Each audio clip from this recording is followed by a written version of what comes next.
Hawks fans, welcome in to a happy hour edition of the Four Feathers podcast. It's Giant Nani alongside my guys Tony and GM Ron up there in the corner. Cheers, boys. Crack 'em. It's Hawks happy hour. Cheers. Crack 'em it is. Oh, shit. Little foamy there for you, Ron. Yeah, I made a mess. Off to a hot start here Off on to the a Four real hot Feathers start. podcast. Yeah. Thanks for tuning in. Season 5, episode 30 here. We're coming at you. Like we'd mentioned, happy hour edition of the show. This one's titled Blackhawks Ping Pong Balls, Contract Extensions, and More. Obviously, NHL Draft Lottery took place earlier this week. So we'll discuss what happened in that and where the Blackhawks stand. Got a few new players under contract. Oh, excuse me, returning players, but under new contracts now. We'll discuss both of those. Some thoughts on some stuff around the league. There's a new team name up for vote, so we've got some thoughts on that. And a little bit of Blackhawks going to IHF Worlds, and we'll take a look at what's on tap next. Per usual, before we get into any of that, make sure you're subscribed over at On Tap Sportsnet on YouTube so you don't miss a show. Give us a follow on the socials at Four Feathers Pod and at On Tap Sportsnet. And check out OnTapSportsnet.com for all your Chicago sports, literature, and podcasting needs right there. All right, boys. Ping pong balls. That's first and foremost on our topic grid today. Blackhawks had the second best overall odds for the number one pick, and the lottery played out in the exact order of the reverse standings from top to bottom. It was pretty interesting to see this, but Blackhawks didn't fall. That's good news. Your reaction when you heard the Blackhawks called for number 2 there? Obviously wanted number 1. I think everybody knows that we deserved it. We're the most deserving team for the number 1 overall pick. So it's kind of disappointing that we didn't get the number 1 overall pick. I think that the NHL really did the Blackhawks organization a disservice here. It's going to be hard to work under these conditions, and we're pretty upset about it. Ron? I in the moment was initially upset as well. Was a little bit relieved, admittedly, that they didn't fall. I think that's the biggest thing here, and that was what I put in the old stick taps for later in the show. Was, hey, the ping pong balls did them a favor. They didn't fall. Technically, they had 70% odds to fall to 3 or 4 versus stay at 1 or 2.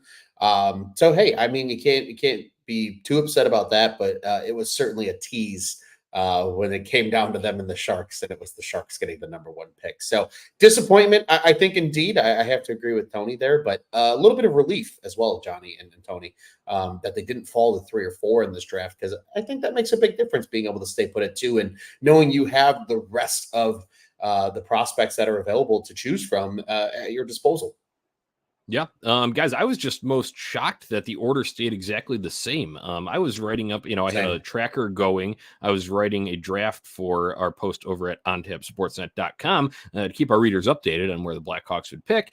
And I had the odds pulled up in a separate tab just to, keep track of, remember who had what and did anyone jump or what was, who moved from where. And nobody moved from any spots at all from 1 through 16 there. I guess the only movement is that Pittsburgh, since they landed outside the top 10, they have to transfer their first rounder to San Jose as part of the Erik Karlsson trade. But that is literally the only switch in any of this. And that was already pre-planned. If they would have gotten a top 10, they would have stayed and kept their pick and transferred next year. So that was it. I was just kind of shocked that I think Elliot Friedman on Twitter said that was the first time since 2010 that happened. But I agree with Ron on this one. I'm happy they didn't fall, because if you look at the odds, they technically had the best odds to get number 4 by their chances, right? Just with where they were, they did not even fall to that. They didn't fall to 3. They stayed at 2. And I think there's going to be some good options on the board for them there. Guys, we're going to do a whole lot more diving in on the potential first round picks, because the Blackhawks have multiple of them right at 2 there, and then down at 20 as well from the Tampa Bay Lightning pick. But early thoughts on, everyone gets, ramping up the elite prospects machine over there. Who do you guys like here at number 2? For me, it's Demidov. That's who I'm going with. I'm totally with Skokes here on this one. Want more offensive firepower. That's my first choice at the early look at these things. I haven't really scouted too much of the defenseman side of the equation here yet, but I just think that this kid's probably the best available. As Skokes said, some of the highlight reel stuff looks really, really sexy. And somebody that can skate with Connor Bedard has been a wish list item for Hawks fans through this last season. I know that there's a bit of a contractual thing that's going to keep him from playing in the NHL next season. But as Skoke says, best player available, best pick available here. I think long-term, Demidov is who I'm looking at that would fit into this mold long-term. Ron? I've looked at a couple of the guys at the top, and I'll be honest with you. I think there's a lot more that needs to be uncovered about Demidov. He's very clearly talented, but I think there's more than just who the player, what the player does on the ice. Obviously, we've talked about this before with certain players, and one we're going to reference here in this show again. How do they fit within Luke Richardson's system? Do they play the type of style of hockey that Kyle Davidson likes? And he is very clearly drafted over the last few years. I agree. I think Demidov is probably the best available player, but not everybody agrees on that Demidov is the number 2. It's not consensus by any means across most of those that effectively filter into eliteprospects.com. So I've started looking at some of the guys. Lev Shinov is certainly an intriguing pick as well, although it feels a little maybe repetitive for the Blackhawks, and more on that down the road here. But I agree. I think, best player available, they're in a position where you can upgrade at any position. So that's always nice. But I think my biggest thing is just be prepared for the Blackhawks to take a guy that isn't playing with the team next season. It's not going to be like Connor Bedard, who steps in day one and is on the Blackhawks roster. It's probably going to be a guy that won't join the team until 2025 is what I'm guessing. Yep. Good points on your guys' fronts there. I would tend to, just off the top of my head right now, if you told me I had to pick right now, I would probably go with Demidov. I'm in agreement with Tony's assessment and what Skokes had commented as well. I think just from my brief study of this, analysis of those, top crop below Celebrini there, he would be my, best player available. But even that term, I think, is going to have some nuance to it this year, guys, because like Ron had mentioned, there is no real consensus on, some boards may have Demidov at that second best available player behind Celebrini, of course. I saw him downranked number 8 on one. Right. I've seen him at 5. It varies depending on the publication, depending on the prospect evaluator, what have you. And then Lev Shinov has also been mentioned as that second best available player there, right, as well. And he's also been further down on some lists. So for this one, I know the strategy, like a lot of people love to, go hard line on, say you always take the best player available no matter what.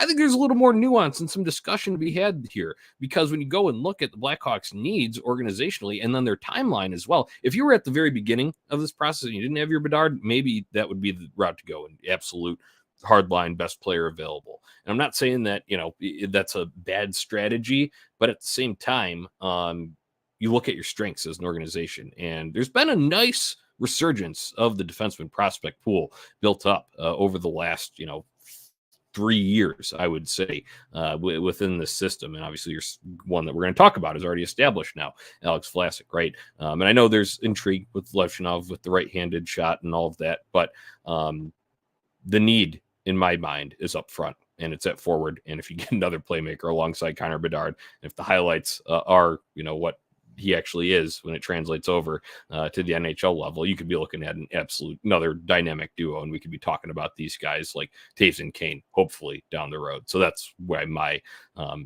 slant would be towards Demidov at this point. But we'll have plenty more to come on draft prospects as we inch closer to the draft. That'll be at the end of June. So stay tuned here at Four Feathers Pod, and we'll fill you in with who we're feeling and what we, like about him, don't like about him, all of that good stuff. Let's move on to a guy that I just mentioned there. We got contract extensions. Guys, the last time we recorded, it was a couple of weeks ago, and we did our annual season eulogy. It was a very somber day, right? You guys were dressed in black for the funeral, right? All of that. The circle of death and then rebirth came back around, because the next day we had news to be excited about. Alex Vlasic getting his contract extension. GM Ron, tell us about it. Yeah, an incredible contract, really, when you look at it. And this is pretty much right in the ballpark, I think, of what people were expecting, including myself. It was probably going to be a long-term deal at a very seldom dollar amount. Taking the, hey, we're going to give up some cap flexibility over those full seasons, to, have you locked in at an amount that might be a little less right now. Think about it in the way of they're overpaying him now to be underpaying him later is essentially how this contract's going to flow. 6 years, it's a 4.6 average annual value that it'll carry over the life of the contract. As of now, that makes him the second highest paid defenseman on the team behind only Seth Jones. And honestly, I think it's the perfect contract. They got him for a great window of time as well. He's going to be hitting his peak and his prime when this contract expires. So in theory, if he's still playing at a high level, the Hawks could then give him another contract and he could be here even longer. Just a good move all around. And you've seen a couple of these contracts across the NHL now with some of these younger defensemen like Alex Vlasic. And I think it's a beautiful move. And Kyle Davidson checks the number one to do off his list for the offseason. That's get Alex Vlasic locked up for the long term. Doing it early too. That was nice. Nice for peace of mind for Hawks fans. Tony, your thoughts? Love it. Love the signing. Ron pretty much covered everything as to why a Blackhawks fan should love this one. Want to see more growth and development. I think the only cause for hesitation here, Johnny, is sometimes when guys get paid and locked up with some term, start to take their foot off the gas just a little bit. I don't think that that's what's going to happen here, but just a little cause for, hey, we got to keep this thing focused. And he still has a lot of development to go to be a top tier NHL defenseman. We saw some really, really good flashes that make you excited for this kid's future. For me, it's good to know that we've got somebody locked down on the blue line that's a young talent who's going to be here playing with Kevin Korchinski. He's going to be here alongside Seth Jones. There's some stability that the Blackhawks have built back here on the back end. Love it. I think your guys' analysis hit the nail on the head, so I'll keep mine short, sweet, to the point. The exact figures: 6 year, 4.6 million annual average value on that. I think that is a absolute win for both sides. Alex Vlasic gets a very nice payday. Kyle Davidson, like you had said, Ron, checks off his number one item on his to-do list for this offseason. It gives the Hawks stability and as one of their, what they're looking at as a top pair defenseman for the foreseeable future. I think it's a win all around, and everybody should be shaking hands, maybe popping a bottle of wine or bourbon or whatever you do, because it's the offseason. And guess what? We can celebrate a little bit on that front. I think it's a win all around. Let's go to the next one. And it's Lukas Reichel. Just happened yesterday on Tuesday before the lottery occurred. So this was another order of business on Kyle Davidson's offseason checklist here. It's 2 years, 1.2 million annual average value. GM Ron, I think you just about nailed this one on the head. Go ahead and gloat about it for a little bit here. Yeah, I was close. So I was putting together the article that went out today over at ontapsports.com. Take to get Steven Stamkos to Chicago. And I took a screenshot from Cap Friendly and the Armchair General Manager tool over there. And it was on May 3rd that I took that screenshot. Well, I had Lukas Reichel as a part of the group that was being filled out, and I had him on a 2-year deal at $1.1 million. So I was damn close to nailing it right on the head. But at the end of the day, I think this is the right move. Davidson's making it very clear that he wants to reassess this team after the next 2 years once Bedard gets paid. And then, at that point, the only money that's going to be on the books is going to belong to his top pair defensemen in Jones and Vlasic. So, it gives Reichel an opportunity to prove himself and potentially earn another big payday at still a very young age. And if he doesn't, they're able to move on from him for, really no collateral whatsoever. So, and even now, he really isn't taking up much more than a player that's on, a Bedard-like contract right now would be at that 1.2. It's only about a $300K raise from a guy like Connor Bedard. So good number, good term. I think for sake of giving him another chance, it made perfect sense and a good move all around. But we're just 100K off per season on the initial estimate. Good work on your front, Ron. Tony, your thoughts? Hey, kudos to GM Ron there. This was a guy that I didn't think was coming back to the Chicago Blackhawks next year. I don't know about you guys. The performance left a lot to be desired. We talked a lot about it all year. Obviously, that last game, he showed a little bit of something that he hadn't really this season. And then, some impressive work, I would say, down with Rockford for this playoff run has really crept him back up into showing those flashes of potential that we had from Lukas Reichel the season prior. So I don't think the book is totally written on Lukas Reichel's, future yet.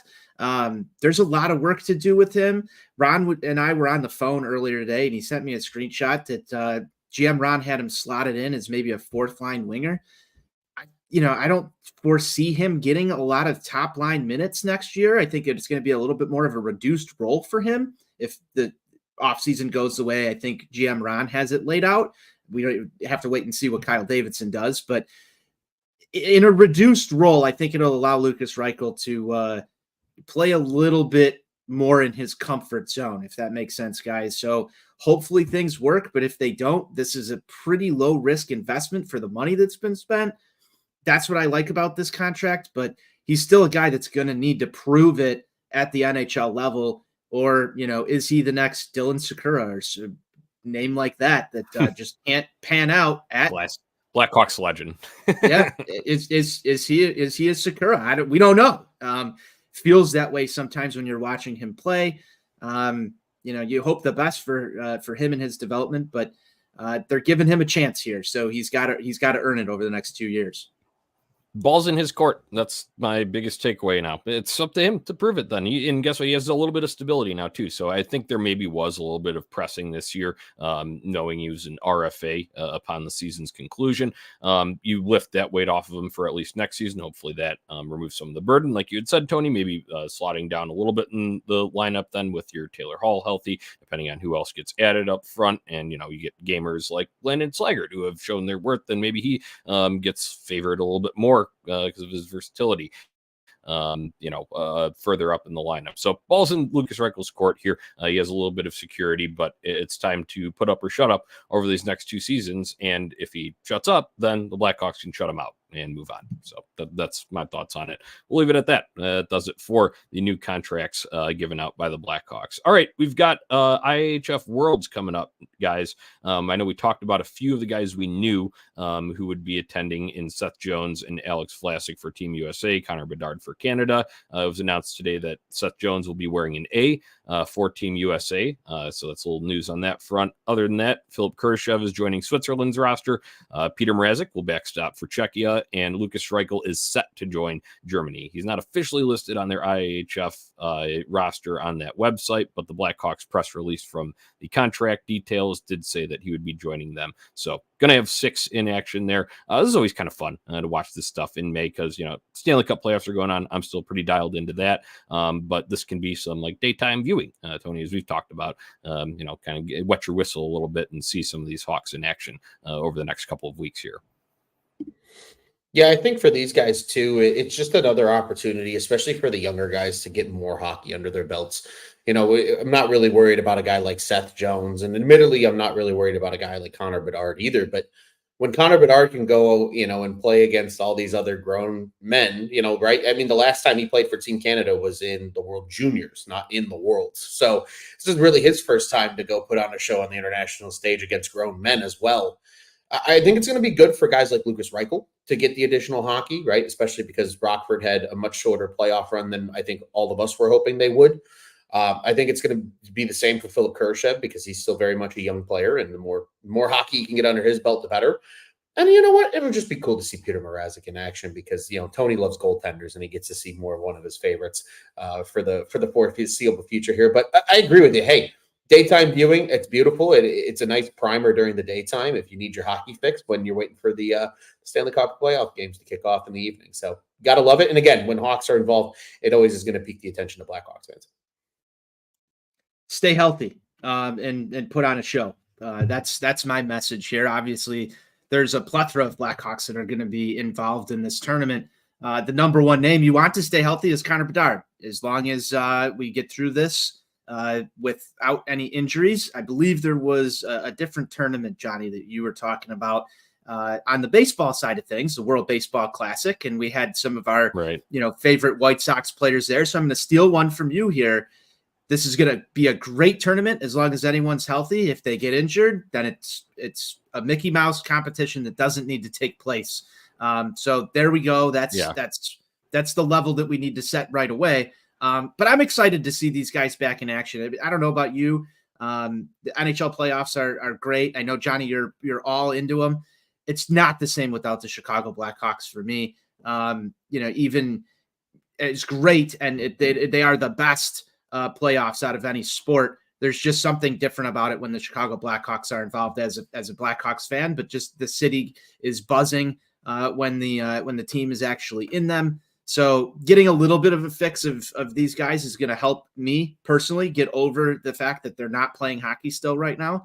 But again, I just want them to stay healthy, have a good tournament, learn some things, put up some highlight reels that we can post from the Four Feathers account and get excited about hockey coming back for the Chicago Blackhawks next fall. You're absolutely right, Tony. I would much rather be watching the Blackhawks in the Stanley Cup playoffs right now, but this is the stage that we're at. We all knew it was going to be here at this point in the rebuild, so it will be exciting to watch some of those. I'm on the excited front. I'm very excited to see what Connor Bedard can do with a little bit bigger ice there, a little bit more space to operate. Maybe you see a few more tricks out of the bag that you would not see in the condensed, high-flying action that is the NHL. So that'll be something interesting to watch. And then obviously you got your two big boys on the back end suiting up for Team USA. While it's always fun to follow the Blackhawks prospects in this, hey, it's an international competition. We're all American here. We're all rooting for Team USA. Like, come on. That comes at the end of the day. I'm sorry. If that means Connor Bedard has to lose in the gold medal game, so be it. That's just what it is. Rooting for Team USA all the way.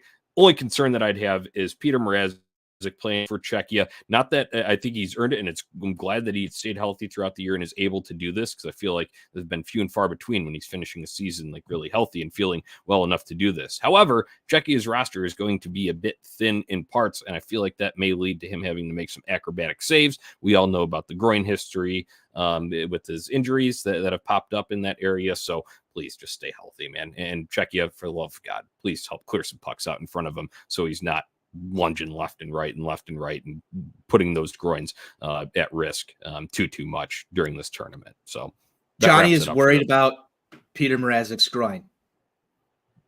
I am. Confirmed. That's a PSA for Team Czechia right there. Johnny is worried about Peter Mrazek's groin. Hey, if you see that Peter Mrazek left the game and there's a report on it and we have to write about it over at onhipsportsnet.com, I'm not going to be very happy, Tony. I wouldn't expect you to be. You should be very upset. Right. So I'm just putting that out there for warning, but hoping for the best for all these guys. That kicks off on May 10th. That'll be Friday here as we're recording here on Thursday night. Okay, let's get into our usual segments at the end of the show, guys. Ruffle some feathers. Who you pissed off at? Who you pissing off? Are you riling yourself up? Go ahead, ruffle some feathers. Leaving it to you, Ron. You've got one that's ready to go here. All right, I'll fire it off. Utah. Do not, and I repeat, do not screw up the name. And Johnny, you alluded to it a little bit earlier. Today, the owner released a poll. There are 20 team names that are in consideration here, open to fan vote for the new Utah franchise, or at least I should say the relocated Utah franchise from Arizona. Among those names, some cool ones, right? I mean, I think ones that a lot of people are having fun with. The Utah Yeti is one that people are having fun with. I think the Utah Mammoth is one that people have kind of kicked around as funny. But at the end of the day, I look at this list and there are only two possible names to me that make sense. I know people are going to be like, oh, but Yeti is so cool. Sure, it's cool. It's different. I agree. But at the end of the day, if you really want this team to encompass Utah, if you want it to encompass kind of what like Seattle did, right? Seattle did a great job tying that team and their colors and everything back to the city. I think the Golden Knights, I know we all laughed at the name at the time, but I think it's stuck and has become very much a part of their brand and what they've become there in the city of Vegas. Two names that are acceptable. First off, anybody that votes for Utah HC needs to be fired to the sun. But you stole my thunder. I just wanted to add in, this is not soccer. This is not European hockey. We don't do HC, FC, SC here. No, choose a fucking nickname. Choose a nickname. And one of the two nicknames to me that make the most sense are the Utah Hive and the Utah Swarm. And the reason I say that, for people that maybe you're not really good at, at your geology and you don't know the United States. Those also sound like soccer teams to me, Ron. I'm just going to drop that real quick. But here's why it makes sense, Tony, and this is the reason for that. Utah is called the Beehive State. That is their nickname. If you want to incorporate what the state is and incorporate into the state itself, which I think is a great move for a team that is relocating to a new place. To me, that makes the most sense. I like Utah Swarm personally better than Utah Hive. I think you could do more with the Swarm, and I think it's just a cool nickname. But because of the Beehive State for the state of Utah, I think that makes way too much sense. And if they go a different direction, so be it. But I will sit here and I will tell people on this microphone that I think they were wrong. I think the only name I would be okay with outside of those two is the Yeti. And I think that's just because it's cool and it's different. But outside of that, Utah Swarm, it fits the state. It fits, it's a tie into what your state is. And if you're not going to roll with the Salt Lake City names and you're going to keep what the Jazz do and call it Utah, Utah Swarm would sound pretty cool as the newest, we'll call it the newest hockey team in the NHL. Yeah, I think you kind of sold me. I think Swarm probably sounds pretty good out of these that I'm looking at. I don't really have a strong opinion on it, Ron. I know you got pretty opinionated there. That's what Ruffles and Feathers for is here. This is for the fans of Utah to decide. Good on the owner for putting out a list of, things that people can vote on there. So whatever they decide, that's what it's going to be. Just please, for the love of God, no HC. Come on, actually pick one of these nicknames because they gave you. So outside of HC, they gave you 19 nicknames. You got options there. Go ahead and vote. People of Utah. That's who it matters most for. So, and I will just quickly add, good on Utah's ownership for actually being an engaged ownership, which is something that the Coyotes, which is the team that is being relocated to Utah, was never very good at doing. So this is already an encouraging sign, I think, for the market of Utah going forward. And I think it's going to be good for the NHL because you've engaged ownership and they want to get the fans involved. And they've shown that they are passionate about getting the fan base involved already. I mean, just look at the numbers they put up with the season tickets already. I mean, it was Vegas, Seattle level numbers of excitement for a new team in the state of Utah. So good on them, good on the ownership. I think it's off to a great start already. And it's just good to see that there's not a franchise that's going to be wasted like the Coyotes felt like they were for the last 10 years. Right. So let's see how that plays out. My ruffles and feathers is I'm going to assign blame for the draft lottery. Are you upset that the Blackhawks didn't get the number 1 overall pick? If you're a Blackhawks fan, you probably are, because Macklin Celebrini would look pretty good in a Blackhawks jersey. However, if you engaged in over-the-top Macklin Celebrini glazing before the lottery even occurred, i.e. making jersey swaps of him in a Hawk sweater, engaging in long Twitter threads about a potential future lineup featuring Connor Bedard and Macklin Celebrini, and going over the top to boost your social media engagement on that front, you are responsible for bringing the bad vibes and counting your chickens before they're hatched. Any Blackhawks fans that engage that, it is your fault. They lost not lost the lottery, but did not earn the number 1 pick in the lottery. That's my ruffles and feathers for today. Tony, you got any? That was spicy, Johnny. I just want to say that was a very spicy ruffles some feathers. I do have one. Mine isn't really at anybody outside of ESPN for the NHL Draft lottery coverage. We haven't really talked much about this, but I thought it was an interesting move to bring Macklin Celebrini in studio for this.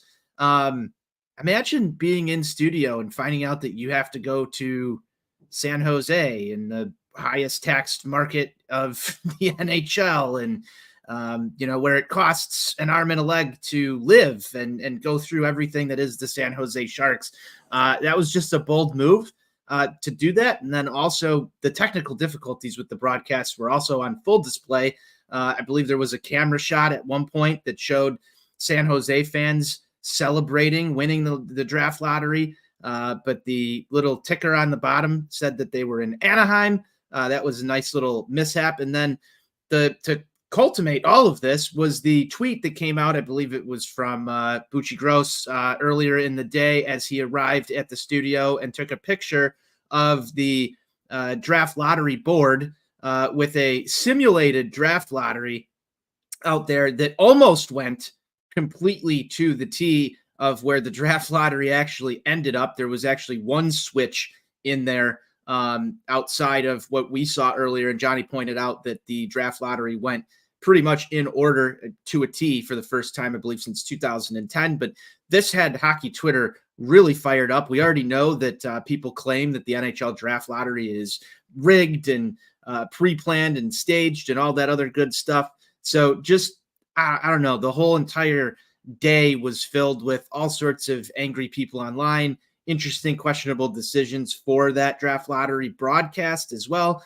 I probably wouldn't be commenting on this if the Hawks had won. It would have been just fine, but I'm pissed off about the NHL Draft Lottery broadcast itself. Yep, that's a good ruffle some feathers. I'll just pile on with that ESPN's coverage is just abysmal. While I'm still going to watch Stanley Cup playoffs, it's like, man, sometimes you just want to mute it. And the intermission shows, all of that. Some of the cuts where they cut out of last minute of Canes and Rangers the other night to warm-ups in Dallas, like, last minute of a tied game. It was live. It just insane stuff over there. You could tell really, really how much the Mickey Mouse Company cares about hockey. Totally. So we'll leave it at that for ruffle some feathers for today. All right. Moving on, stick taps for this episode. You guys got any, Ron? Looks like you got one here. Yeah, just kind of repeating it a little bit earlier. Stick taps to the ping pong balls, because again, it was I believe, I want to say the math works out to a 74% chance that the Blackhawks would have dropped to 3 or 4 in this draft. For them to stay at 2 and to be able to get the next best player in this draft behind Macklin Celebrini, who I will say almost poetically, if those want to say that the draft lottery is rigged, I believe it's his dad is was or is the VP of like health relations for the Warriors there in the San Jose market. So kind of a homecoming for him, and he's kind of the quote unquote hometown kid of sorts going back there. But again, this could have been a lot worse for the Hawks. They could have dropped to 4, and we could have been sitting here and talking about like, oh, damn, they're going to miss out on a guy potentially like Demidov. Like the Beaver Queen said in the comments, is a Habs fan. She's upset that they won't get Demidov. But again, the Hawks still have the opportunity to take the next best player in this draft behind Macklin Celebrini. And I think that's so important. So stick taps to the ping pong balls, because even though the Hawks didn't get number 1, they still staved off almost a 75% chance of dropping to 3 or 4. And that's huge in itself. So good on the ping pong balls for at least keeping the Hawks in the lottery and getting the number 2 overall pick. Tony, you got one? I do. I've actually got 2 stick taps to give, and one is for GM Ron. Some excellent work on the Lukas Reichel contract projections there. That's spot on. And then another one for Mr. Jonathan Nani down here. I believe that Johnny had the first article to hit the internet with the full results of the NHL Draft Lottery. I saw him beat outlets such as ESPN, TSN, and all sorts of other national outlets with the full results of the NHL Draft Lottery. Hit my Twitter X timeline with a full minute of silence before any other outlet had that out there. So that's the On Tap Sportsnet difference. Stick taps to both of you guys for providing excellent content for Blackhawks fans and hockey fans alike. That's what we like to see around here. So cheers, crack 'em to that. Crack Stick 'em. Taps for you guys. Crack them right there, as it says on the koozie. I appreciate it. Crack them, but I'm not a big. That's proper prior planning prevents piss poor performance, Tony. I had it running, like I said, and I was kind of shocked. I was like, "Am I doing it wrong? Like, is this because it was like the exact order of the odds?" But we got it right. It's out there. Can you say that 5 times fast, Johnny? Yeah, proper prior planning prevents piss poor performance times 5. There you go. You got it. I'd tie my tongue up if I tried to actually do it, but there you go. I can do it the one time for you.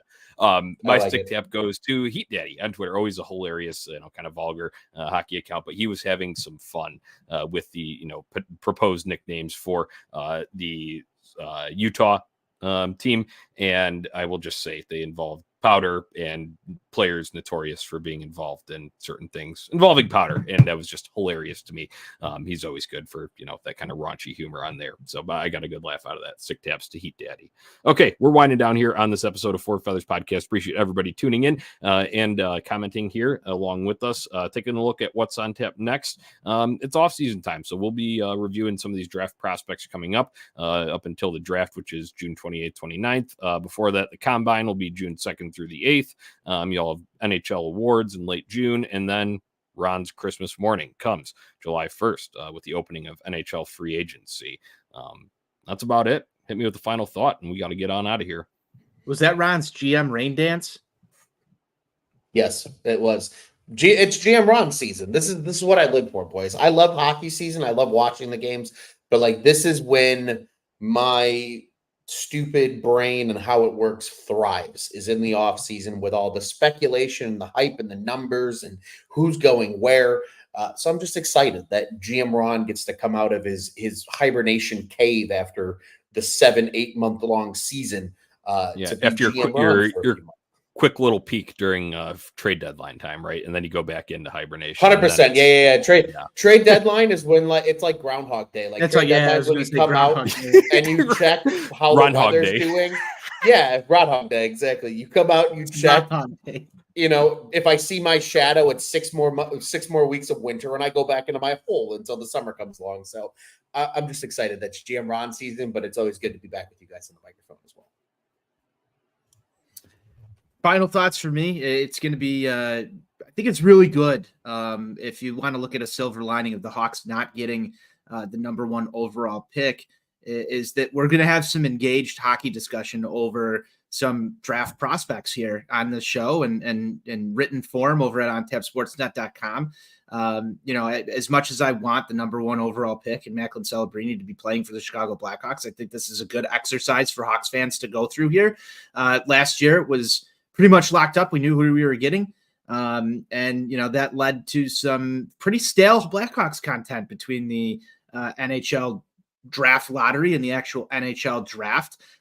Granted, we were happy about it, but this is some engaged discussion that we'll be able to embark on and talk about different ways that this team can improve itself. Number 2 is still a really nice pick. I know that the first thing that I had to reel myself back in and say that, I believe it was Jonathan Toews was a number 3 overall.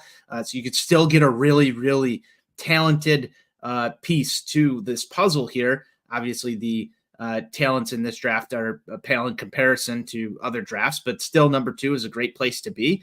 And it'll be interesting to see what Kyle Davidson ultimately does. But this leaves us, I think, a lot more room for some discussion about some things and engage in some healthy debates over the next couple of months. So I'm looking forward to that, guys. Yeah, you guys hit the nail on the head with all the Blackhawks related stuff. Mine's just general. I love playoff hockey. I'm going to keep watching it, and even ESPN can't damper my love for it because I still, at least I can see the action on the ice, and that's what it's all about. Best playoffs in all sports, as we had talked about earlier. So looking forward to watching some more tonight. That's what we get off and do here right now. We appreciate everybody tuning in. As always, make sure you're subscribed on YouTube, on Tap Sportsnet. Give us a follow on the socials at 4featherspod and at on Tap Sportsnet. And check out all of our written content on tapsportsnet.com. That does it for this episode of 4 Feathers Podcast. Until next time, let's go Hawks. Let's go Hawks. Let's go Hawks, baby.